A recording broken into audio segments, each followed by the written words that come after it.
கரூரில் நடந்த துயர சம்பவம் நம்ம எல்லாருக்கும் தெரிஞ்சிருக்கும். செப்டம்பர் 27, 2025 அன்னைக்கு டிவிகேவோட பிரச்சார மாநாட்டில் கிட்டத்தட்ட 41 பேர் உயிரிழந்தாங்க, 100க்கும் மேற்பட்டோர் காயமடைஞ்சாங்க. இது எல்லார் மனசுலையும் ஒரு பாதிப்பை ஏற்படுத்தியிருக்கும். இந்த விஷயம் நடந்ததுக்கப்புறம் திரு விஜய் அவர்கள் பொதுவெளியில் பேசுகிறதையே தவிர்த்துட்டார். அது ஏன்னு பார்க்கலாம் வாங்க. இது அரசியல் வீடியோவில் பாதிக்கப்பட்ட குடும்பத்தினர் அவங்கள இழந்ததுக்கப்புறம் எப்படியெல்லாம் ஒரு மனதளவில் கோத்ரூ பண்ணியிருப்பாங்க, இந்த விஷயத்தை நேரில் பார்த்த இல்லை செய்தி மூலியமாக கேட்டறிஞ்ச விஜய் என்னெல்லாம் கோத்ரூ பண்ணியிருப்பார் அப்படின்னு மனநல சம்மந்தப்பட்ட வீடியோ. ஸோ அரசியல் ரீதியாக பார்க்குறவங்க இதை தவிர்க்கலாம். ஒரு துயர சம்பவம் நடந்ததுக்கப்புறம் மனசு அதுலேருந்து வெளியில் வர 5 ஸ்டேஜஸை கோத்ரூ பண்ணும். முதலாவது மறுப்பு, டினையல். ரெண்டாவது ஆங்கர், கோபம். மூன்றாவது பார்கெனிங், பேரம். நாலாவது டிப்ரெஷன், மன அழுத்தம். 5வது அக்செப்டன்ஸ், ஏற்பு. இது இந்த விஷயத்தில் மட்டும் இல்லை, காதல் இழந்தாலோ பெற்றோர் இழந்தாலோ அகமதாபாத்தில் ஒரு ஃப்ளைட் கிராஷ் அந்த மாதிரி ஒரு இன்சிடெண்ட்டில் உங்கள் குடும்ப நபரை நீங்கள் இழந்தாலோ இந்த ஸ்டேஜஸ் எல்லாம் கோத்ரூ பண்ணுவீங்க. அதில் பாதிக்கப்பட்டவங்க அவங்க குடும்பத்தினர் இதெல்லாம் கோத்ரூ பண்ணுவாங்க. வணக்கம், நான் உங்கள் மனநல மருத்துவர் தண்டபாணி நந்தகுமார். முதல் ஸ்டேஜ் டினையல், அதாவது மறுப்பு.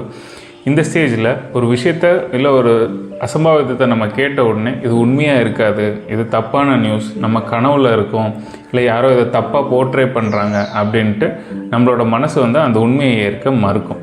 இதனால் பாதிக்கப்பட்ட குடும்பத்தினர் இது என் பிள்ளையாக இருக்காது, யாரோ பார்த்துட்டு என் பிள்ளைன்னு சொல்கிறாங்க, இல்லை இந்த நியூஸ் தப்பாக இருக்கும், இது உண்மையாக இருக்கிறதுக்கு வாய்ப்பு இல்லை அப்படின்னு நடந்த உண்மையை மனசு ஏற்க மறுக்கும். விஜய் அவர்களுக்கு ஏதோ ஒரு தள்ளுமுள்ளு நடந்திருக்கலாம், இந்த மாதிரி இருந்தது நானும் பார்த்தேன், பட் ஆனால் மீடியா டிஆர்பிக்காக அதிகமாக சொல்கிறாங்க, இது உண்மையாக இருக்காது அப்படின்னு அவர் நினச்சிருக்க வாய்ப்பு இருக்குது. இதுதான் முதல் ஸ்டேஜ். ஸ்டேஜ் 2 ஆங்கர், கோபம்.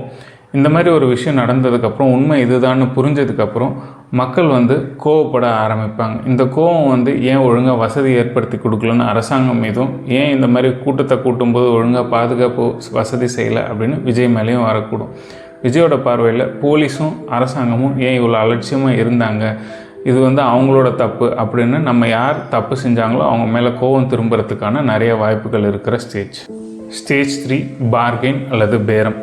இந்த ஸ்டேஜில் எதுவுமே பண்ண முடியாது கோபப்பட்டு அப்படின்னு புரிஞ்சுக்கிட்டு மனசு இதுக்கு பதிலாக நம்ம ஏதாவது பண்ணியிருக்கலாமே அப்படின்னு ஒரு பார்கெயின் பண்ண ஆரம்பிக்கும். நான் அவனை அன்றைக்கி அந்த மீட்டிங்க்கு போக விடாமல் இருந்திருக்கலாம், இல்லை அவன் கூட அன்றைக்கி நான் போயிருந்திருக்கலாம், இதில் ஏதாவது ஒன்று நடந்திருந்தால் கூட நான் அவனை காப்பாற்றிருப்பேனே அப்படின்னு மனசு எந்தெந்த சுச்சுவேஷனையும் போட்டு குழப்பி பார்கெயின் பண்ண ஆரம்பிக்கும். இதே விஜய் அவர்களோட பார்வையில் நான் அன்றைக்கி மீட்டிங் நடத்தாமல் இருந்திருக்கலாம், இல்லை வேறு ஒரு இடத்துல நடத்தியிருக்கலாம், இப்போ இதுக்கு ஈடுகட்டத்துக்கு என்னால் என்ன பண்ண முடியும், அந்த மாதிரி அவர் கோத்ரூ பண்ணுறதுக்கு சான்சஸ் இருக்குது.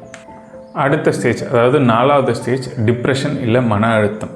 சில நாள் கழித்து விட்டுட்டு போனவங்களோட குடும்பத்தினருக்கு அவங்க விட்டு சென்ற காலியான இடம் ரொம்ப மனசை உறுத்தும், மனசு வலிக்கும். தூக்கம் இல்லாமல் இருக்கிறது, சாப்பிட பிடிக்காமல் இருக்கிறது, தனிமையை விரும்புகிறது, யார் கூடயும் பேசாமல் இருக்கிறது, இந்த மாதிரியான சிம்டம்ஸ் இருக்கலாம். அதே மாதிரி விஜய் அவர்களும் இந்த ஸ்டேஜஸை கோத்ரூ பண்ணலாம். மேபி அதனால தான் அவர் பேசாமல் இருக்கலாம். 5வது மற்றும் கடைசி ஸ்டேஜ் அக்செப்டன்ஸ் ஆர் ஏற்பு.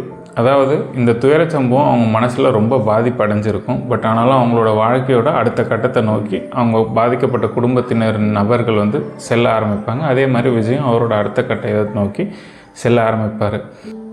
இந்த 5 ஸ்டேஜஸும் சில நாட்கள்லேருந்து சில மாதங்கள் ஏற்படலாம். ஒவ்வொருத்தரும் ஒவ்வொரு விதமாக ஒரு துயர சம்பவத்தை ஹேண்டில் பண்ணுவாங்க. இந்த எக்ஸாம்பிள் ஒரு துயர சம்பவம் நடந்ததுக்கப்புறம் அதனால் பாதிக்கப்பட்டவங்களோ அது ரிலேட்டடாக இருக்கிற மக்களோ என்னென்ன கோத்ரூ பண்ணுவாங்க மனசளவில் அப்படிங்கிறத கொண்டு சேர்க்கறதுக்கு தான் தவிர இதில் ஒரு அரசியல் சாயமும் இல்லை. நன்றி.